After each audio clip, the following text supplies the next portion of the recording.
and welcome to Dear Katie, the podcast that amplifies courageous voices and real stories of resilience, healing, and hope after trauma.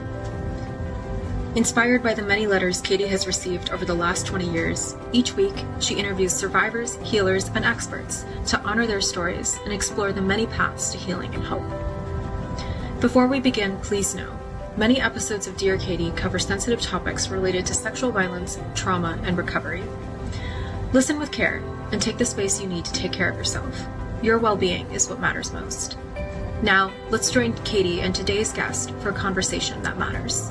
Hey everyone, welcome back to the Dear Katie podcast. As you know, I am Katie Koestner and along for this great journey. Those of you who've been following along with all the episodes, I think the journal must be getting thick by now with the survivors, the activists, the advocates, all the different people. And today is going to be just a plethora of amazing stories, narratives, history, future action, all the good stuff. And you are going to be so delighted to meet Don McPherson.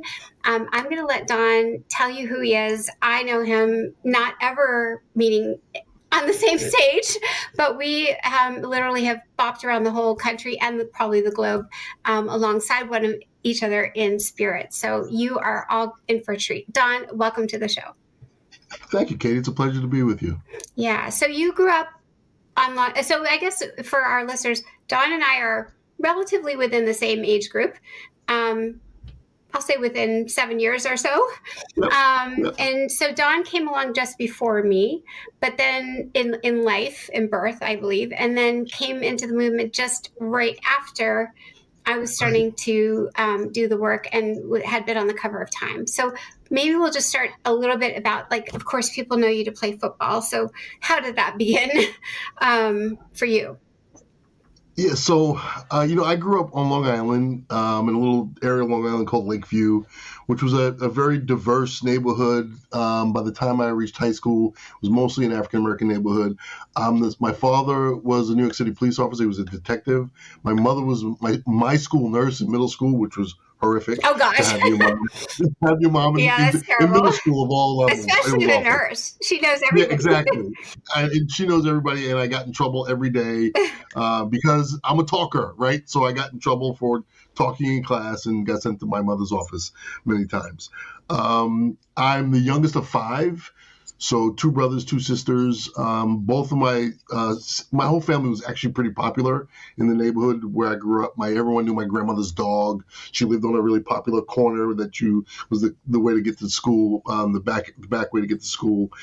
And my oldest brother played football as well. He went on to play professionally with the San Diego Chargers. He now runs a church in San Diego. My other brother was a professional boxer, was ranked 2nd in the world as a boxer. And so I came up behind these 2 male athletes as a very young kid. And I was afraid to play. I kind of chickened out my first couple of years of playing. And then got good, found my legs, and transferred to another high school away from my family. So I was really very independent.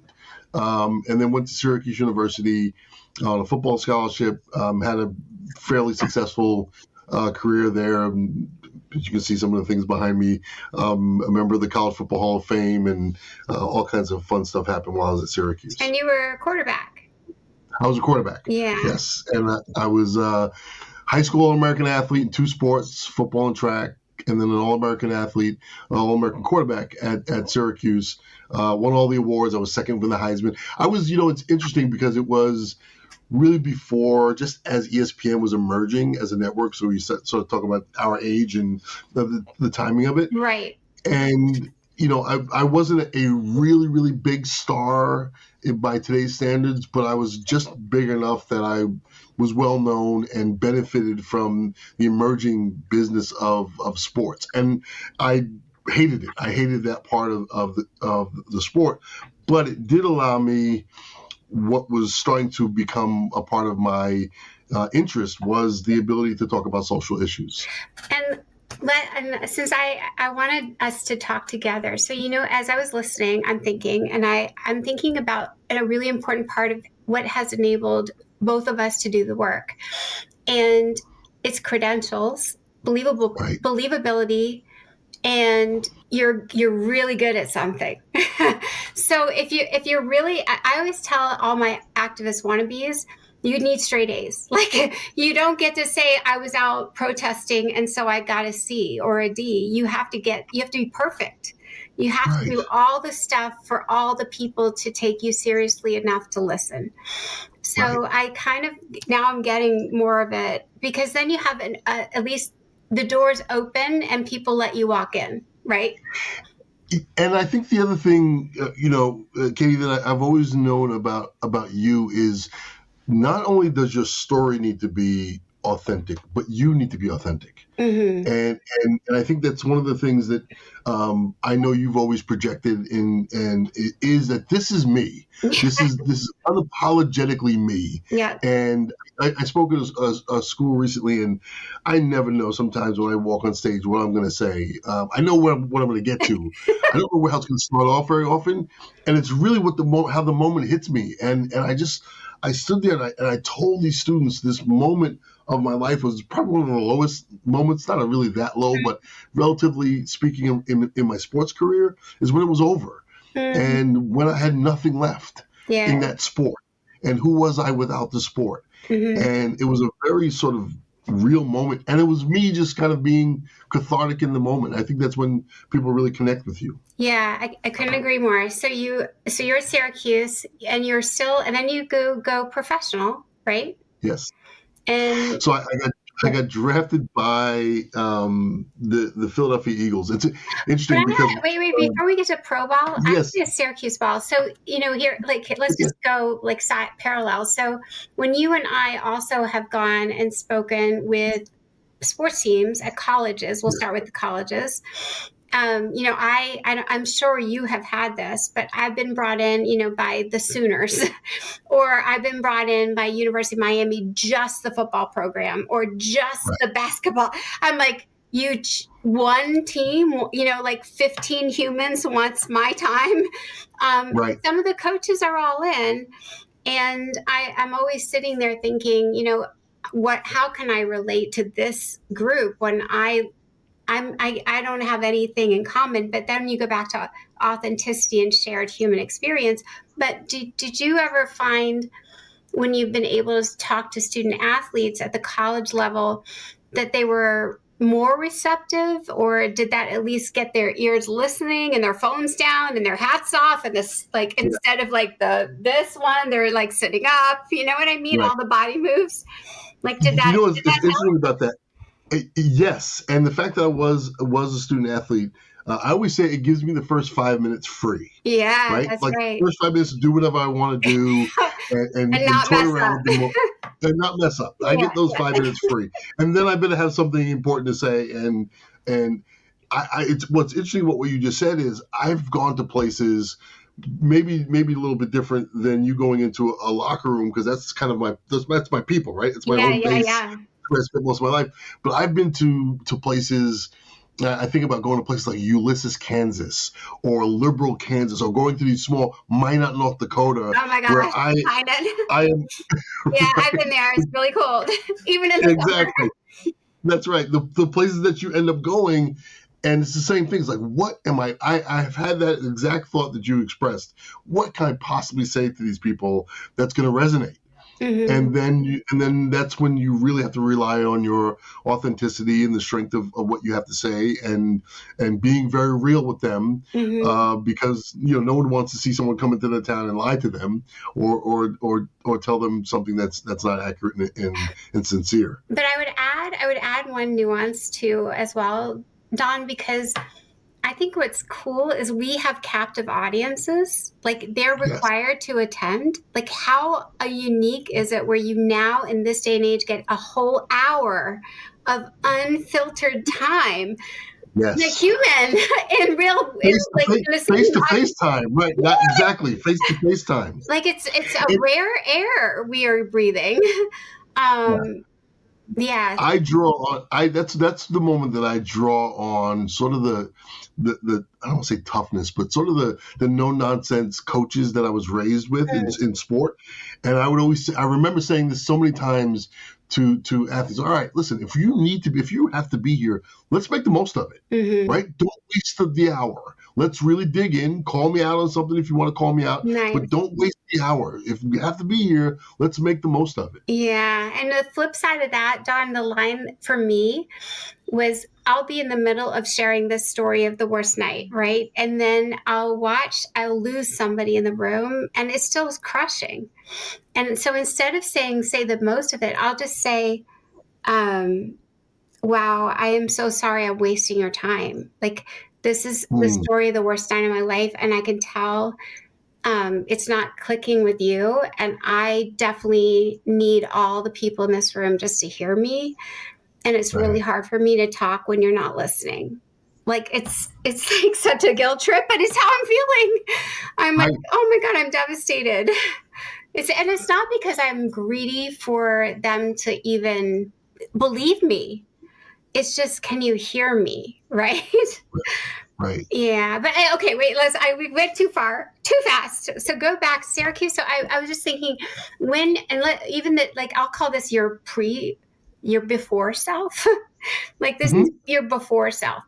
So then you're playing football at Syracuse and you're raised in this culture. And I know in some of your talks, you've alluded to like going back and rethinking the word choices and the like bullying and the like casual use of misogyny that was thrown around. Like,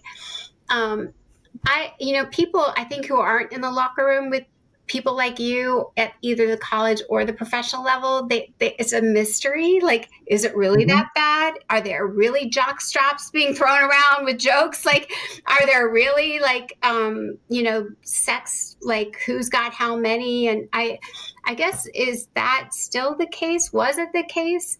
Do you hear from the guys it's still the case? Like, what's your feed and take on past self when you weren't paying attention, and then what you're hearing?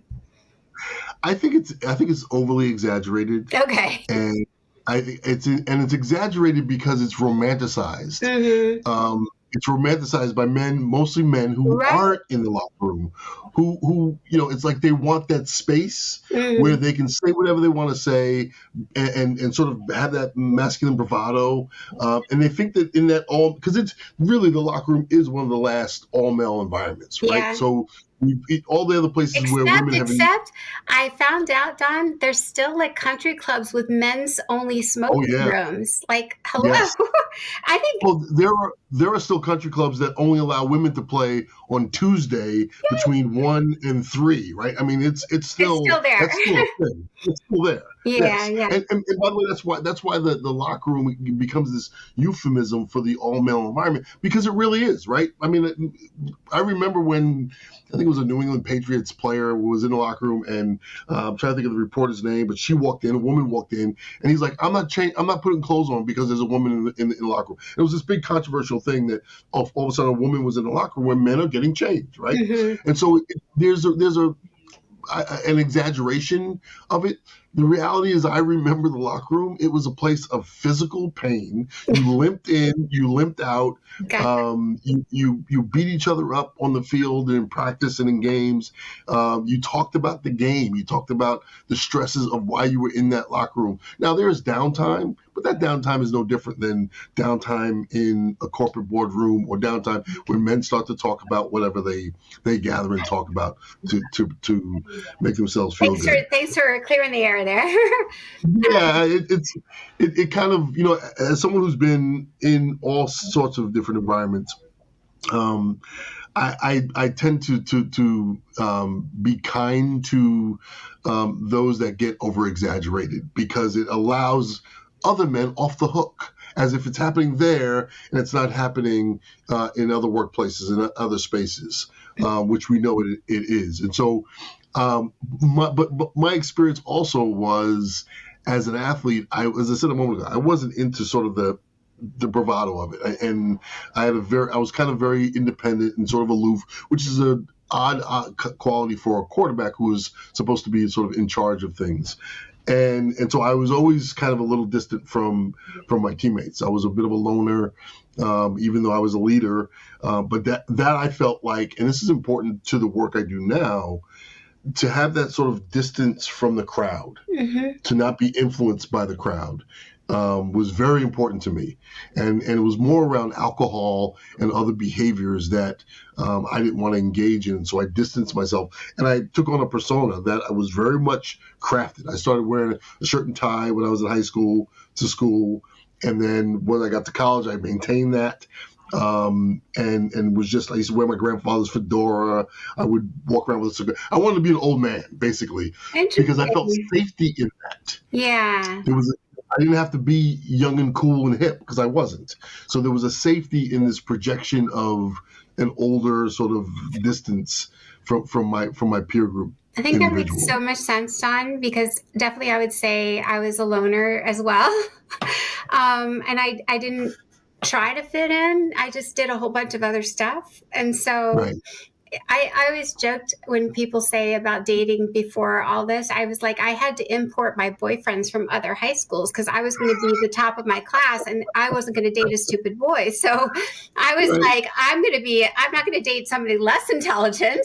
So I'll just export the boyfriends and date them on my time on the weekends.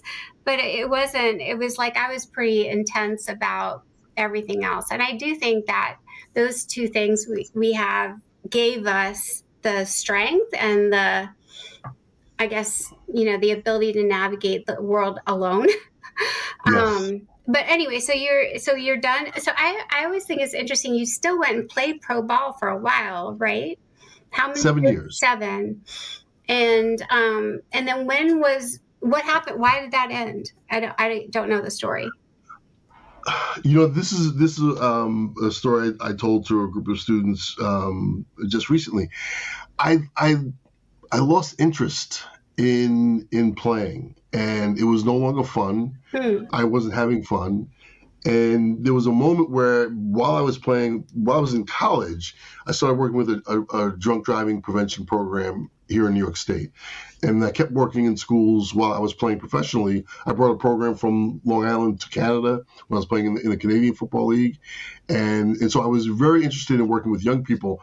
And there was this one moment where I was talking to a group of 5th graders, 10-year-old boys, and there were 10-year-old girls as well. But the boys started asking me how much money I made, what kind of car I drove. And they had, once again, had this fantasized vision of what a professional athlete was. And they started with a salary. And Katie, this goes back years before people were making millions of dollars. Right. And they started with millions and millions of dollars. And by the time they got down to like $2 million, which was not close to what I was making in the Canadian Football League, they kind of wrote me off, like it didn't matter anymore. Oh gosh. Yeah, and what broke my heart was not about me. It was about what they thought of what that role, that position of a professional athlete meant. I had dedicated not just most of my life, but most of my days, hours and hours to being in that competitive space, and for them to just go, because you're not making the money, none of those things matter. And I felt sad for them. And then when I went back to that next season, I looked around and said, what is this? What's the purpose of all this for me? If I'm not, as I said a little while ago, if I'm not able to use this platform to reach young people, then what is this that I'm a part of? Interesting. Because that became more important to me than playing football. That's awesome. Nobody does that, Don. Nobody does that. There's not many stories that have that trajectory where you have, what's lauded as fabulous lifestyle, and then you say, I don't want the jet, right? And I don't want the caviar. Yes, and because it was no longer serving me. It no longer had a purpose. And so I was like, all right, then what am I really doing here? So then you give that up, and what did you have a plan? Did you go cold turkey? So it's funny. I decided I was going to retire. I was playing in Hamilton, Ontario in the Canadian Football League. Decided I was going to retire. I spent 3 years in the NFL, 3 years in Canada at the time. totally got rid of. I had a house in New Jersey when I was playing for the Eagles. I bought a house down there. I had an apartment in Canada. I got rid of all my, stuff, all my stuff that was scattered around, the Northeast. And then decided I was going to go back to Long Island, work in this community program I'd been working with called Athletes Helping Athletes, and doing programs in schools with high school and elementary school kids. And then I got a call from the new owner of a team in Ottawa in Canada. And he said, we want you to be the guy. We want to fly you up here. We want to, you to be the quarterback of the team. And so I went, and I decided, after a long consultation with the new coach, okay, I'll come. I'll do it. But I really didn't want to do it. I really just wanted to get that last year out. And it was in the middle of training camp, the very beginning of the summer, that I realized I didn't want to be there. And then they had to cut me, and they had to tell me, we're not paying you what we said we were going to pay you. We're going to let you go, and you need to go home. Wow. And I had to make a decision, and I sat in this office with the owner, the general manager, and the head coach. These three men who never come together to cut a player, but they had invested in me and decided they were going to at least give me that dignity to let me know. And I cried in front of them. And I didn't cry because it was over. I cried because I didn't know who I truly was without football. And I finally had to face it. And I took the league minimum that they wanted to give me. And I just kind of hung around and practiced and wasn't very serious about it. And in the middle of that season, I got a phone call from Richard Lapchick, who I met earlier that spring, talking about having a plan. He was at Northeastern University at the Center for the Study of Sport and Society, where Jackson Katz had just created the Mentors in Violence Prevention program. And Richard called me in the middle of that season and said, hey, we've got this program, an AmeriCorps-funded program called Athletes in Service to America. Would you consider interviewing for the job? And I did. And I got the job in the middle of my last season. I'll never forget. I was in a restaurant with a bunch of my teammates. We had dinner, guys hanging out at the bar, and I went to my car because I had a cell phone in my car. This is before fancy. I went to my cell phone in my car and called Richard Lapchick from my car, and he said, we'd like to offer you the job. And I went back into the restaurant and told my teammates, I'm done. I'll finish the season with you guys, but I'm done. I'm taking a job in Boston. And so I always tell people my transition out of football was the 7-hour drive from Ottawa to Boston when I went to work at Northeastern. Okay, so now you're at Northeastern and you meet Jackson, but were you in the same department or just ran into each other? Or So yes, the Center for the Study of Sport and Society was created by Richard Lapchick, whose father was the first head coach and general manager of the New York Knicks. His father, Joe Lapchick, signed the first black player in the NBA in 1950. And Richard Lapchick, a little boy, watched his dad go through all the issues around racism in sport, dedicated his life to that issue. As I said, when I met him early in 1994, he'd just come back from Nelson Mandela's inauguration because of his work in the anti-apartheid movement. And so I went to work with this white man doing work around racism in sport because that was my issue, right? I was a black quarterback. That was my issue.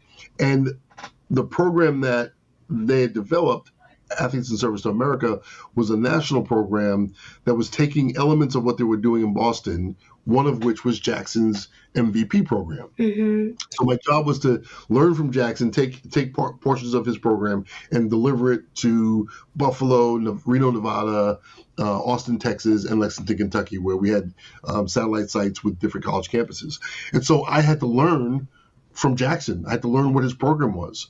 So I spent hours, and if you know Jackson, he can go, right? He's got like so much information in his head, and he was just mind dumping information around misogyny and sexism and the entire issue of men's violence against women, to philosophy, to approach, history, all of it, and just it was a complete, incredible time I literally stepped out of a locker room into that environment.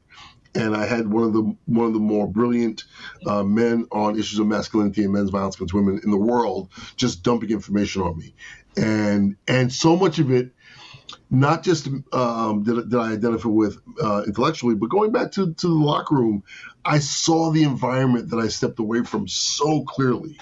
because I saw it through the lens of the rules around masculinity, the rules around how men engage with each other, how we maintain misogyny, how we maintain sexism in some in really formal ways. And when I say really formal ways, in the ways in which we approached sports, was done in those ways, the ways in which we looked at the violence of sports, whether we looked at I actually argued that I never believed that football was violent. And so when I got to Northeastern and here I was running a violence prevention program, and someone said, well, you played the most violent sport. I'm like, there's nothing violent about football. To me, it was strategy and positioning and all that.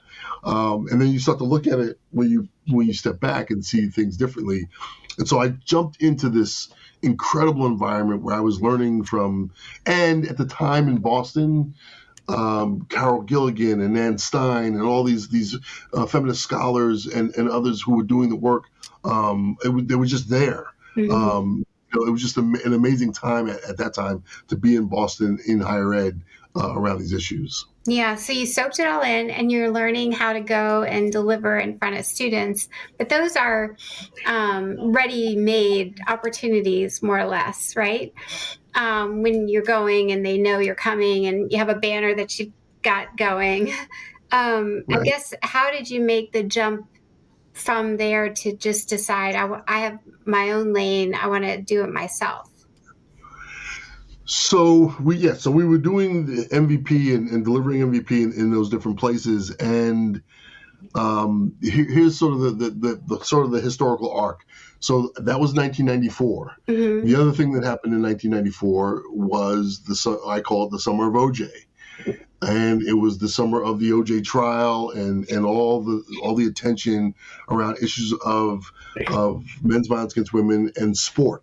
Yeah, let's talk about that together for a second. So for listeners, my Time magazine was 91. And if y'all look back at that one, on the inside cover, we have William Kennedy Smith and Mike Tyson.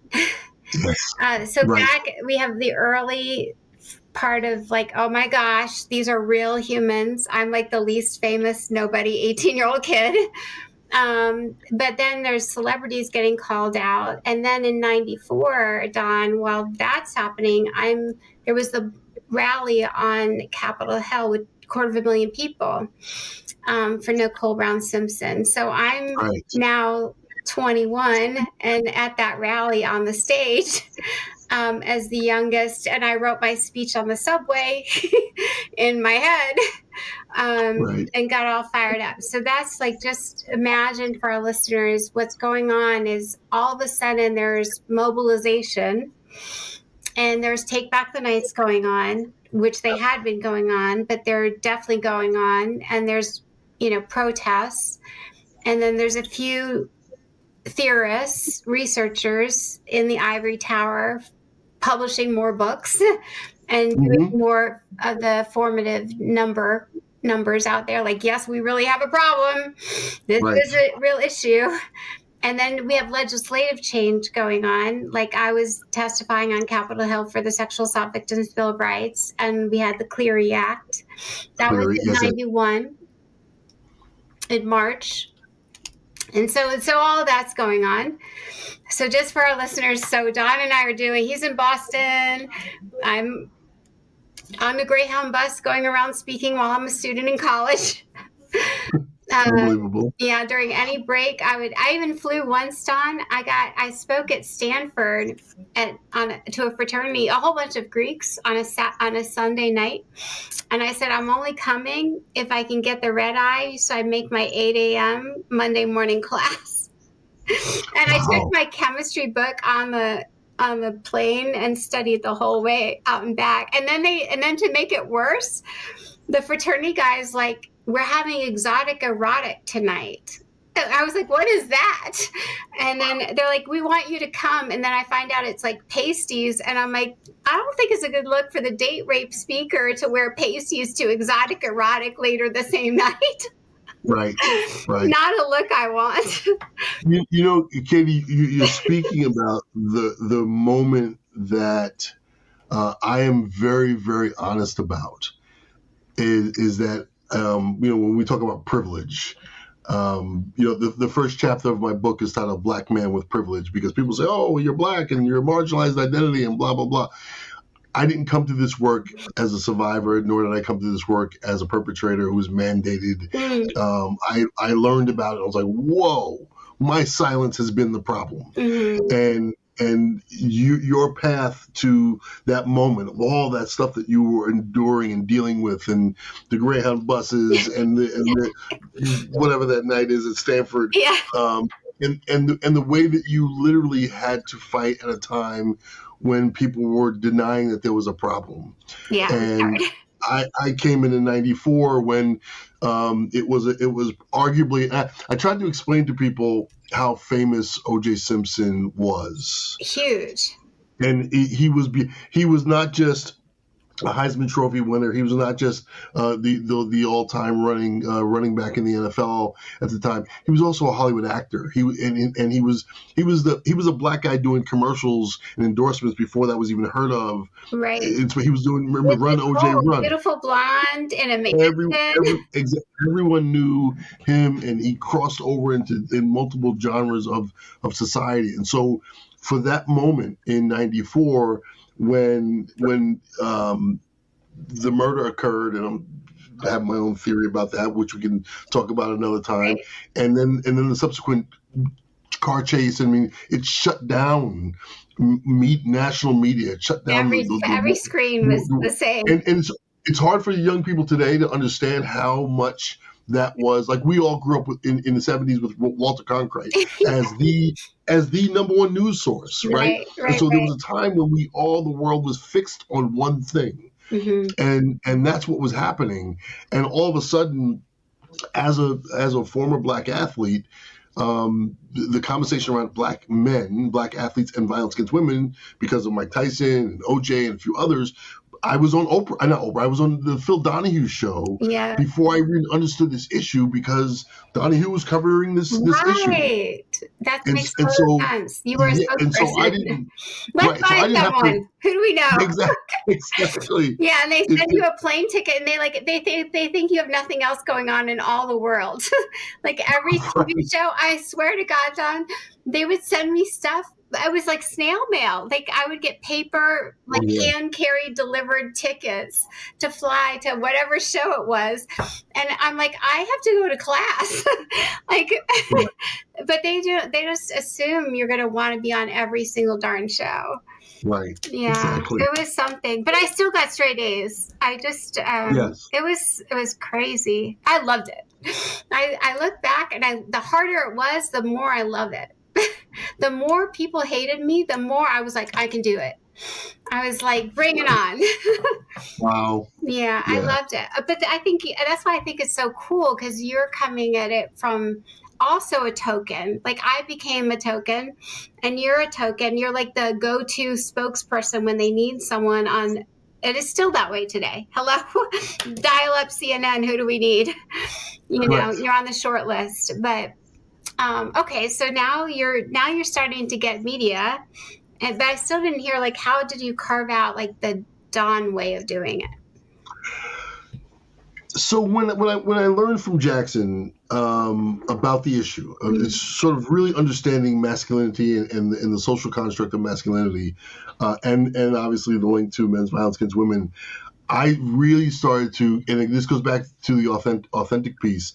I started to think about my own experience, and when did I because here I am learning from Jackson about masculinity and what it means to be a man, and how we socially define that, and the detrimental ways in which that definition harms women's lives. And so I started to trace it, because I'm the son of a cop and a school nurse. My brother runs a church. He's a pastor of a church in San Diego. I came from a good family. We were good people, and intact family. I had a lot of privilege as a kid with the love around me, and so I was starting to look around and, like, where did I learn this? Because I hadn't learned it. I hadn't learned a healthy form of masculinity, and I was raised in a pretty healthy environment, and so I had to examine all the language, all the people, all my siblings and coaches and teachers and uncles, and I had to really examine and be honest about how I did not learn this wholeness of masculinity. And that's where the title of the book, of my book, was "You Throw Like a Girl," came from, because I started thinking about the worst insult you can you can say to a little boy is compare him to a girl in any way. And how early I learned misogyny, how early I learned it, and how ingrained it was in my entire experience as an athlete. That's part's still going on, but I think, the throwdown now is also, you're gay. That I think it's just expanded to otherness. Maybe we can talk about it in a second. Like, how do you disparage someone is call them someone other than a person with power, right? Or privilege. It was, and that's, yes, exactly. It was to make it was, and it said that the insult, it was either insult, or in some ways it was considered an affirming. Don't be.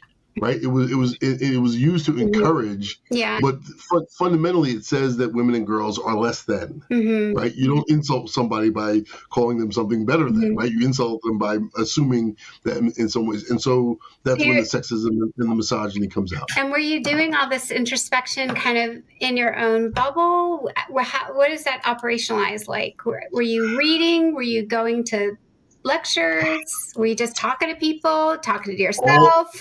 All of the above. Okay. It was, I had Jackson on the one hand, and Byron Hurt, and some other amazing people around me in Boston. I was still in some ways involved in not in football per se, but I was doing professional football radio in Boston, because someone heard I was in town, and I got a job at WBZ covering NFL on weekends. And so I had one foot still in the sports world a little bit. I was doing this work, and I was going through my own sort of, introspection. Again, my life without football. What was I? Who was I? And then this examination around masculinity really started to open up. What I said before about working with young people, I started really recognizing how was I influencing young boys in who I was as a man, and what did I have to change? And obviously the first thing was that understanding of the power of that language that says that women and girls are less than, and also ask boys to live masculinity in a way that I consider to be very narrow. Okay, and then I just imagine you writing, but you're constantly on the road speaking too? Yes. Yep. Mostly colleges or? Everywhere. Colleges, small communities, small towns. Military bases? Pardon me? Military bases? Military bases. Yeah. A lot of military work, college campuses, a lot of community organizations. I joined the board of the Ms. Foundation for Women at one point, and a few different organizations, doing a lot of work with the NCAA. So a lot of consulting with colleges and the association at the time was in Kansas City. They moved to Indianapolis. And because of all that work was really starting to hone in on a very specific message. When I left Northeastern, I went back to Long Island, and I started something called the Sports Leadership Institute, and got reconnected with a high school and elementary school program that I've been working with for years on Long Island. And that brought me back into proximity of very young kids, of elementary school students. And once again, watching the socialization going on with boys at that time really started to frame out the messaging. Did you, as you're traveling, Don, I guess I'm trying to think, I don't know how you you didn't have an agent, you were just yourself, right? No, I've never had an agent. I'm like, I don't want anyone talking for me. Exactly. I want to know, I want to do everything. I want to know what you want, why you want me, what are we going to get accomplished? It's like, I'm a person, and I'm not like a paper doll you put me somewhere. Right, exactly. Like, don't pull the string, because you don't know what's going to come out. Like, right. I want to be fully present. That was something that was always critical to me. I remember one time an agency called me and said, "Hey, we had a cancellation. Could you fill in for?" I can't remember who the speaker was. And I went to this organization in the Midwest, and I got there and did the whole thing. And they said, "Oh, we only have you for 15 minutes at this place and 10 minutes." I'm like, "What are you talking about?" And And I'm driving back to the airport with the executive director. She's driving me back to the airport. And I said, do you mind if I ask you a question? Like, I know how much I got paid. How much did they charge you? And and she told me all the, and I'm like, listen, I will come back here for free to do the things that we didn't have time to do.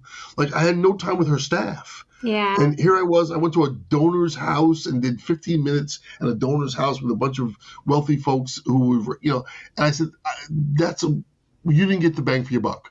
Yeah. I will come back, and I did. I went back for free. That's awesome. They flew me out there, but I spent time with their staff talking about how do we engage more men, how do we do this work in a way that's at the cutting edge of where we are in trying to do prevention and promotion work, and I was the only time every now and then I've had an agent call me and say, hey, here's a job, but for the most part I do it myself, and I tell people all the time.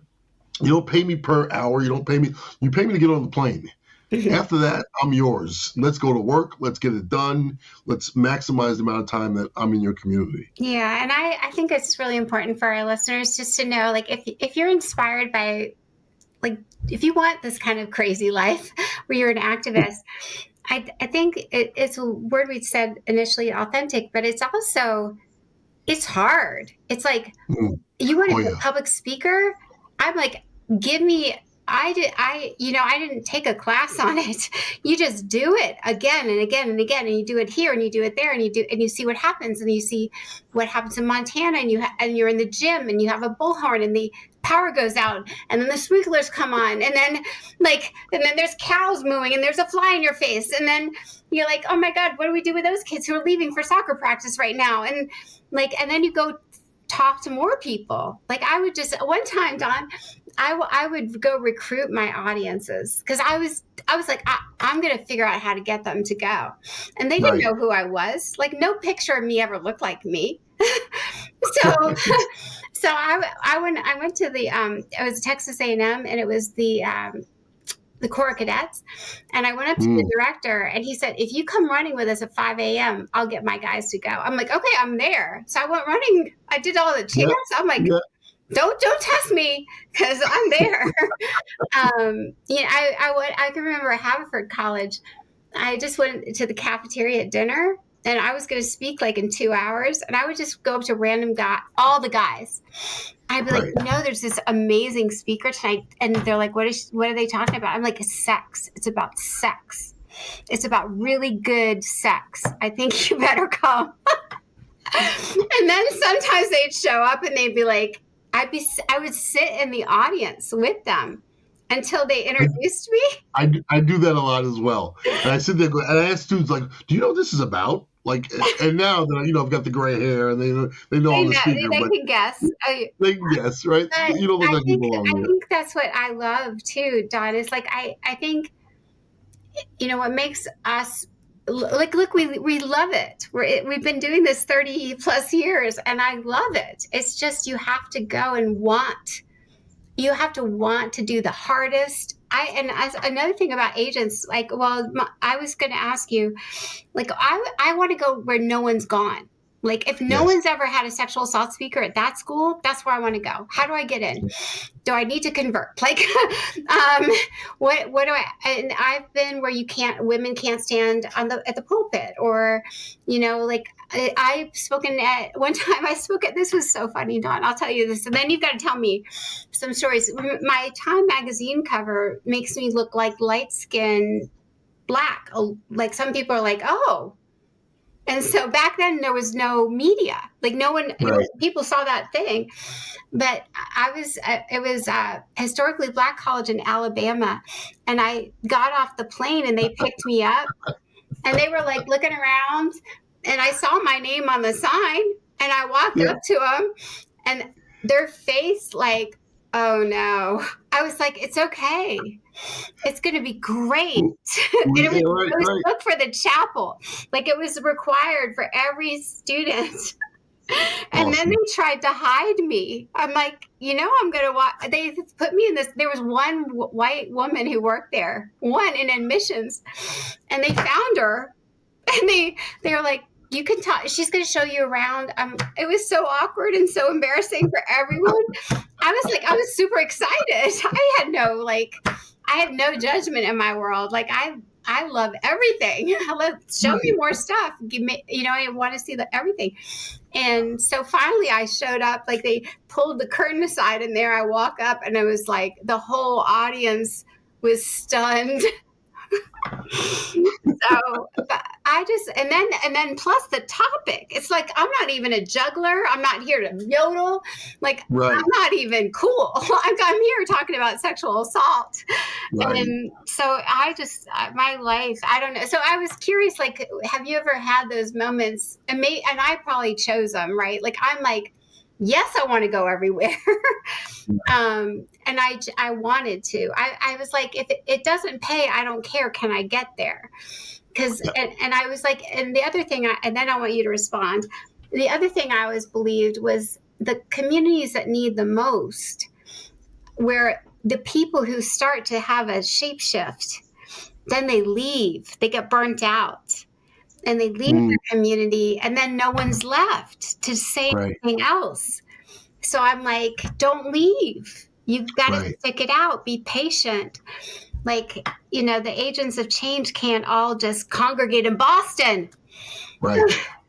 Exactly. Like you got to go find more places. The problems are everywhere. Go find them. That's right. Yeah. Yes. So anyway, what are some of the things like along your road that were just, hard or crazy? As a result of the time that it was, and there was some high profile events, I found myself in the middle of them. So I found myself in the middle of what was going on at the University of Colorado at one point, where there was congressional hearings about what was going on. And I actually, not only did I go to the University of Colorado during that time, but I also testified in front of Congress about that whole dynamic in Colorado. I spoke to the lacrosse team at Duke. That was that very high profile case. And spoke to that team. How did that go? Just remember it? What was the I do. Go right into the Lion's Den. What happens? I also went into the Lion's Den. In fact, I write about this in my book about University of Nebraska. It was Jackson, Byron Hurt, Richard Lapchick, and myself. The four of us went to Nebraska in the midst of some very, very high-profile events at the University of Nebraska at the time. That was, again, national news.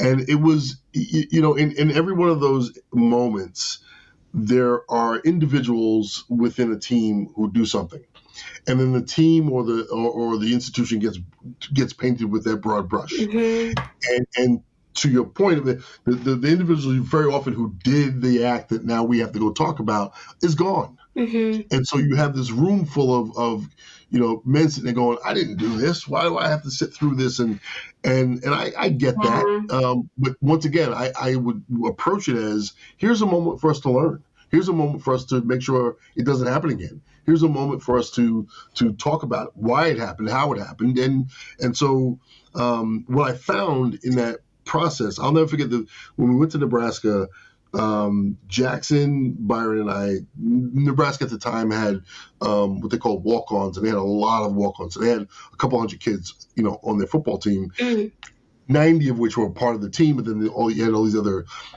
student athletes who were part of it. And so we split the team up. Jackson took a third, Byron took a third, I took a third, and we were supposed to go for about 45 minutes in this breakout. My group went for an hour and a half.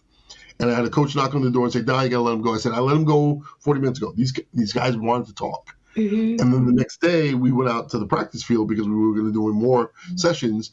And players were literally coming off the field talking to us because they wanted the space to talk about it. These are kids who weren't they weren't the perpetrators. And they would go home and hear from their parents or their mom or their friends at home going, hey, what's going on in Nebraska? Like, what's going on at Duke? What's going on with your team? And they didn't know, and they didn't know how to talk about it. And so, in some cases, it requires some grace to be able to talk to people who found themselves in the midst of issues and moments that they didn't understand themselves. And that's where I found really the inspiration to broaden the conversation, because I didn't come to this work because something happened to me. I didn't come to this work because, I was asked. I learned about it. I was like, wow, this is really, really critical. And I have a unique opportunity to have a voice in this work. And so I was thirsty for it, but there are a lot of people who just are blindly walking through the world, not realizing that they're contributing to the problem with their silence. And so my job was to kind of shake that up a little bit. And I guess that takes me to, as we get at this part, I feel like I've been most places I want to go. Maybe there's a couple more on the bucket list to speak. But now I get more impatient. Like, there's still so many, like, how do we go bigger and deeper? And because the system is built to sustain itself. Right. It's lucrative, and meaning like the system of power and control and what we can get away with, and not wanting to dig deep.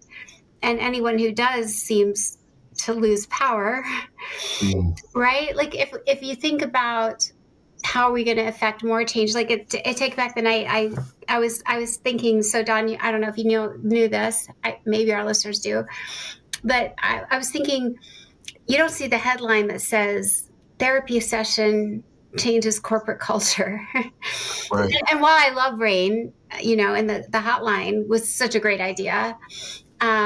But I was like, that hotline, what about so we made a legal hotline to get survivors in touch with lawyers who could listen and see if there's merit to a lawsuit. Now, I myself never sued anybody. And the reason, maybe if you want to know, I don't know if I've even told anyone on the podcast, but I just thought my perpetrator is very wealthy and he'll think he paid for it. Like, he'll be like, check, all done, guilt-free. I paid her off. I'm like, I don't want your money. And I didn't even really, I think it was a sense of, I don't even want the money to give to someone else. Like, because the cornerstone of being raped is taking your whole self and control and body, and I no part of me wanted to be had, and everything I wanted to do, I wanted to be fully my choice and my way. I don't even take grants. Like, I don't want to be, even take back the night. We don't even, like, I hate being beholden to anyone to do the work we do. And that's like me in the Greyhound bus. Like, it was just like, if I can't figure it out. So I guess what I was saying is we created a hotline a free hotline to get lawyers involved, because, like 1 billion, 180 million against this school, or, the lawsuits get attention.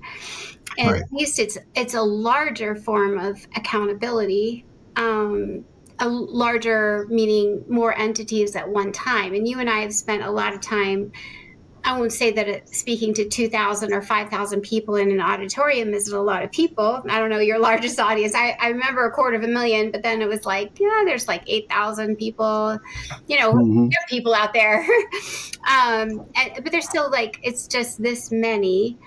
And are they the future? Are they the ones at Harvard? Should I go to Harvard more often because they're going to control more stuff in 10 years? Is that a big assumption? Okay, if you go to community college, you're not going to amount to enough power and control in your life. As I get older, that's where I go back to impatient. And I wonder where you are with that. We can write a book, we can stand on the stage, we can saying the same thing, but cracking the code of privilege and power is just, it seems daunting. It is, and I think this goes back to something that we talked about earlier. I think it's really important for us in the field to come together more, to collaborate more, There's strength in our unity. There's strength in the unity of voices and experiences. And I do think that we're at a moment where, unfortunately, in our culture, where people are picking sides so often, and that sort of division keeps us from having unified voices and being able to crack through different environments where we previously weren't having much voice. I do think that, the one thing that I will say about being in this work for so long is that there are a lot of amazing people out there working really, really hard. I totally agree. And I know that one of the first sort of realizations of a name that I gave the people who I was able to meet, I call them angels and warriors. There's so many angels who are just there at a moment, at a time that is the right person for someone to hear or someone to reach out to. And the warrior piece is because we do this work when society is otherwise indifferent to it, and not, putting you out there and saying, this is the message that we need to all hear today, right now, for the future of our children and our culture and our society. And so I am humbled by the people that I've met, not just in big organizations who are doing work, but people in small towns and people who are just the practitioners who are just toiling away in obscurity, but they're there. They're there at 2 a.m, at 3 a.m. They're there for survivors. They're there to hold truth to power and hold people to account, and to be angels for those who need it. What about this question then? Accountability. Another thing I do a lot, John, is I do all these small acts of accountability. Meaning, one time when I was starting out on the planes, I used to try really hard to look old. I would wear little nice suits and awful high heels, uncomfortable shoes. And then it was blue. So some men would sometimes think I was a flight attendant. And I'd be like, no, sir. I think I would say stuff like, if you can't get your suitcase up over your seat, maybe you need to do some more workouts. Maybe it's just not working for you to get the muscle mass you need. And then I sit right down next to him for the next 2.5 hours. One time I patted one of the principals.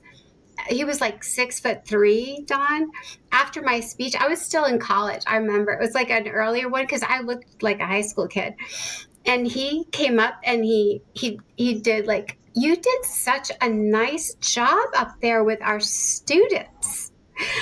And so, I stood on my little tippy toes and I reached I said, you must be so proud of yourself. Your kids were so well behaved. You're such a good principal. Because I get to leave. Right. Right. I would do it all. I do that to even now. I'm so annoying. But I guess that's where I had is we can do all these little tiny things, but I'm just curious, in your world, you play with some bigger boys, and I'm wondering, you have another hat and you're still in football world around, very powerful men who have control to some extent, or can at least say something, right? If there's enough people saying why do we do that anymore? That, why are we still doing that? We did that 25 years ago. Are we better? Are we more evolved? Are we more caring? Are we more I don't know what the word choices would be, but do you take those little chances? The problem is I get to leave the principal, but you get to you're still around the boys. You know what I mean? I think it's very different when I do something than when you do. Right. You have more repercussions. I've had a few moments where in the moment you have to make a decision of whether or not you're going to stand on principle, right, or just walk away in silence. I have yet to walk away in silence. It's just because I know I can't live with myself if I walk away and not. What do you think? What is it about you that thinks that? That's so cool, Don. Like, but why do you think you can't live with yourself? What's so deep in there that that's how you're wired? It could be a little bit of, my mother's father, who passed away when I was 3. Mm. So it tells you how, I didn't know him very well. I didn't know him at all. He knew me. Mm-hmm. And apparently my mother's father was a very kind man, never said a bad word about a child, but called me a wise guy. Mm. So maybe it's that. Maybe Okay. it's just that, there's a little bit of the wise guy in me. And I never, the other thing is, and I think this is the part about masculinity that I'm adamant about, is I don't want anyone doing anything in my name. Mm. And so when I talked about being a leader on my football team in college and other times, and one of my teammates was just talking about this recently, is that I never wanted to. Once told my coach, I will lead this team, but I don't want to be followed. In other words, I've got my life, and I'm not representing y'all's life, and I don't want you representing mine. And so I was very adamant about not letting anyone speak for me and represent my voice. And that was always very important to me from the time I was a kid. And I guess that's maybe the byproduct of being the youngest of 5, and I'm supposed to go along with, the family creed, and I very often did not. But I remember being in one space where it was really dicey. I was about to testify before Congress, and I was in the back chambers. I love Washington. I love I used to, what it used to be. And I was in the back chambers. What? Say that again. What? Washington, D.C. The politics of. Okay, Yeah. the pomp and circumstance. Yes, all of it. And I got invited into the back chamber before a hearing, and I was in there with all these senators, a couple senators and folks, and there was one, I'm not going to say who it was, but he was a very famous former football coach who is now a member of Congress, and he tried to disparage an organization that was holding higher ed athletics and higher ed accountable, a thing called the Knight Commission. And he made a point about the Knight Commission. He said, well, they really don't know what they're doing, and blah, blah, blah. And he kind of tried to, and then he turned and he said, isn't that right, Don? Ooh. And it was like the hair on the back of my neck, stood up immediately. And I turned and I looked and I made sure that I said it loud enough for anyone within the earshot of what he said to hear me say, oh, quite the contrary. I think the Knight Commission doesn't have a loud enough voice in athletics and higher ed, because they are talking about things that are affecting people and no one's talking about. And I kind of just did a 180. And I knew at that moment that maybe perhaps I lost an ally, but I lost a friend perhaps. But the opposite would have been more devastating for me, was to go along with something that I didn't believe in. Yeah, it's fantastic. I'm glad that you're wired that way, John. There's not enough of it, honestly. Yeah, I feel like it's hard. It's just so great. I don't know. I love talking to someone I've never talked to. But yeah, we've just been running around the planet trying to figure out how to make more change. So, I guess I thought about the other thing I wondered is, it sounds like you had a really good support system. It doesn't sound like you necessarily needed it. But did you ever feel backlash? Did anyone say, like, I'll give you an example. The backlash for me was all different weird ways, but one was a women's center director who said, we're not bringing the Barbie doll of date rape into our school. Mm-hmm. Like, I'm like, too perfect or too whatever. And I'm like, should I mess up my hair and wear like, what do you want me to be? I'm just me. And I even make other things I've never talked about, but I think, and maybe this would resonate with you, but I don't mind going around to every school, but there were adaptations that I would consistently make. Like, my hair is always like this. It is always pulled off my face. And it's always pulled back, and there's always red lipstick, and that's the only makeup. And there's no skirts, like long sleeves. It's like a uniform to be heard. And I Right. want people to listen to my red mouth and not care what hair or makeup I have on or how cute my wardrobe is. It's just got to be the voice. Right. And so, and even then, it's still all the packaging, and I'm not going to change the skin I'm in, but, I'm honest about it. And I guess you still could have the similar issues. Like you come in with the package you're in and all the assumptions around it and what, so was there backlash kind of that point to the skin you're in? Mm-hmm. And at any point that you felt like, oh, how am I going to relate? How am I going to, and to the people with the power too, right? Not just the student audiences. I'm talking about the people, the gatekeepers to do our work. Right. Maybe. I'm a New Yorker, and so there's a bit of a I'll use the word arrogance to you brought me here, and I'm scared to death, so I'm gonna present as someone who is scared to death. And what I mean by that is that I know that what I'm saying is not a casual issue. It's not a casual conversation, and it is a life and death conversation. And so I take it with that kind of sort of sober approach. And I know that I hope that what I say matters to people and helps people. I know that what I'm saying is coming from a place of truth and a place of honesty from my point of view. And after that, I remember in the early days, a friend used to always ask me, how did it go? And I'm like, I don't know. I dropped it and I left, or I dropped it and I'm going back. And we're going to continue that conversation. And there are seeds that have been planted, but how people hear it, I can't. I don't say I can't worry about that, but to your point about the people who were in charge, I would always check in with them beforehand. What do you want me to leave with your people? Mm-hmm. What do you want them to leave with? And so I make sure I do that. And if I leave and people are comfortable, then I have not done my job. I need people to be a little bit like, wow, that part really got me.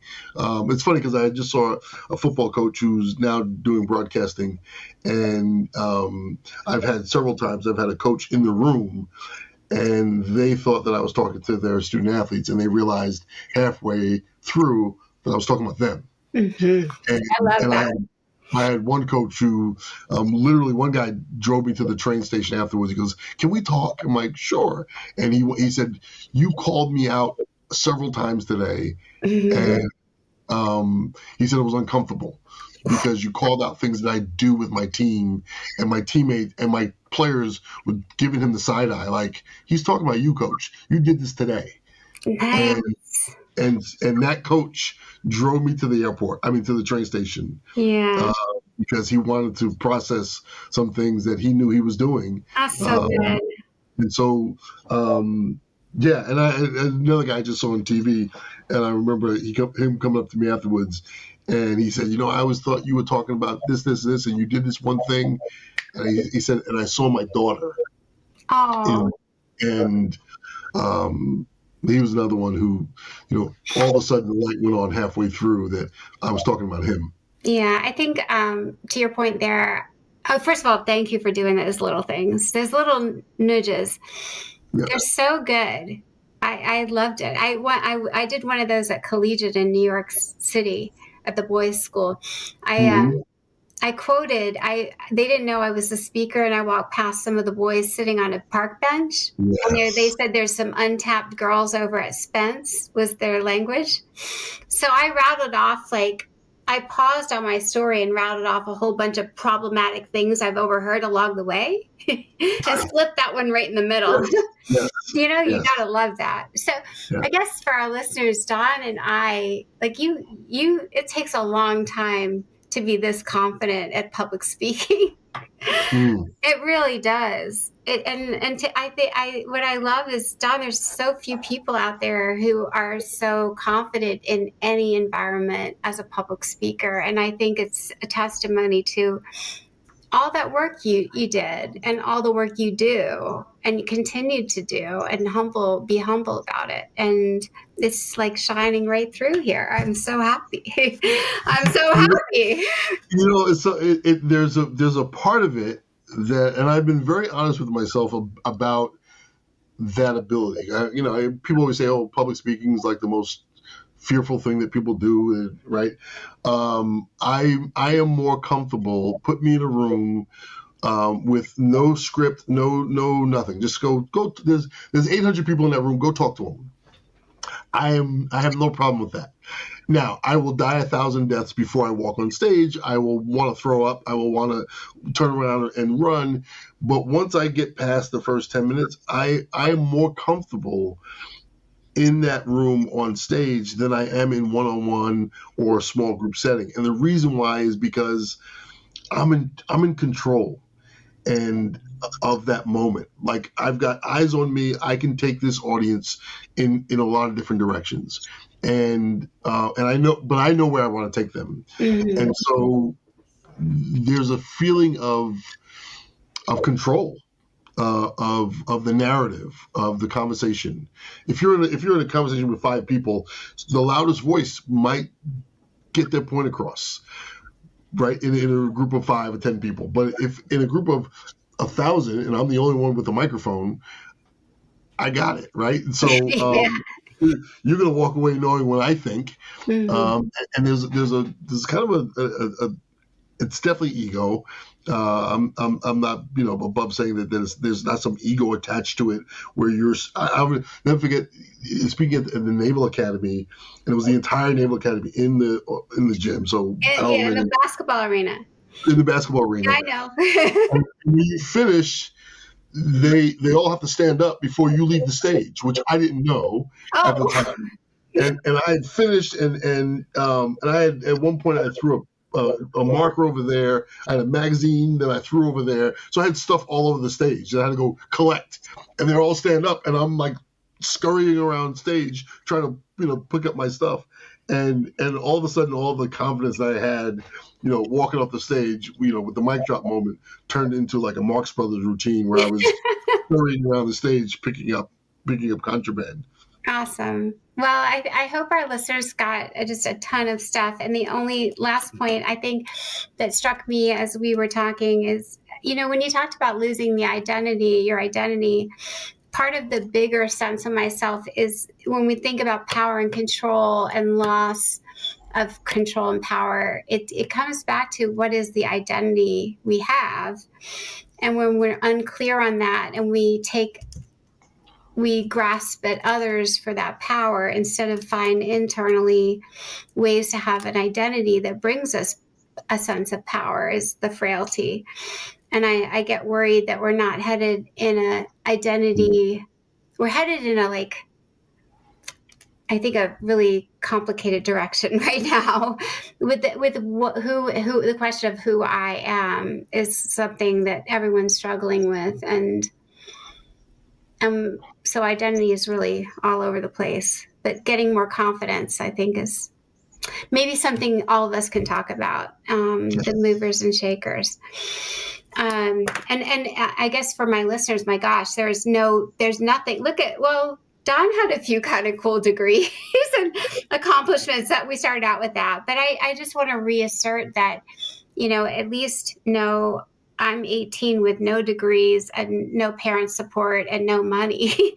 and here I am doing the work. So it doesn't take anything except your conviction and belief and stamina to make a change in the world. And even if it's like a pat on the shoulder, like Don just throwing some curveballs in there, take the opportunity to do the right thing and always take really good care of yourself. Be strong in yourself. Don, what do you want to leave our listeners with? A lot of them are survivors. Yeah. And you just said something that reminded me of advice that I got from a friend of mine who is not in the work, and he's sort of he calls me a contrarian because I'm always disagreeing with him, and we've been lifelong friends. And we were talking about whatever the issue was, and I was ranting and going, and he said, you're on a jet ski, and society's more like a big cruise ship. He said, you want to change directions really fast. Society doesn't move that fast. And he was saying it to annoy me, but it was the truth. And this was probably 20 plus years ago. And I took it to heart, because he was right. I wanted change to happen, and I could see the truth, or I could see the issue and say, this is the way it should be. And I could stand firm in that because I believed it and I saw it and I knew it to be true. It doesn't mean that everyone's going to move the way I want them to move, the way we want them to move. There's a devastatingly sad truth to that. And to be in the work, you have to accept that some days, I remember doing work in Boston when I was living in Boston about the conversation turned to gun violence and whatever else. And it was a frustrating meeting that I was in about change needs to happen. I remember going home and I turned the news on, and there was a story about, a boy that, shot his friend because he had a stick gun. And I just sat there and I just cried. And I like we can't change this thing that is so obvious that change needs to happen. And at that point, you just have to decide that I'm in this forever. And we're just going to keep on working. And sometimes when you think you're never going to see the change in your lifetime, it's a devastating thought. It's a hard thought. But at the same time, that means that we just keep going and keep pushing. And as I said a little while ago, you cling to the people. So when I saw your name on my email come through for this, you cling to the people who are in it for the long haul, who are dedicated to the work, who are dedicated to everything that's good about who we are as people. And so when I saw your name, I was like, all right, Katie, what do you want to do? What do you want to do? And we'll find it in whatever. And so that's what you cling to. Yeah, I agree. And I guess, just keep journaling, listeners. Just take it all down. It's not a once and done. I mean, I think what Don's clearly said is it's an ongoing self-examination and, saying this is hard. And it's okay that it's hard. It's actually great. It's great that it's hard. It means it's working. So anyway, Don, just a pleasure and a delight to have you on the show and talking about everything. And for our listeners, just continue with that self-care and journey along. And every single guest I'm certain, got something to share that's going to be useful. And listen to it again a year later and see if you've grown and there's something new you hear. You never know how change might percolate, and you'll find something new. So take care. Together we are definitely thriving and surviving. Thank you so much for joining us on this episode of Dear Katie. These conversations are never easy, but they're always necessary, and we're so grateful you chose to share this space with us. If something in today's episode stirred something within you, please give yourself what you need. Whether that's rest, support, or just a deep breath, you're not alone. To hear more stories, resources, and survivor-centered conversations, be sure to subscribe and follow us on your favorite podcast platform. We want to hear from you, so please leave us a review and share your feedback. Your thoughts help us create episodes that resonate with listeners. Until next time, take care of yourselves and each other.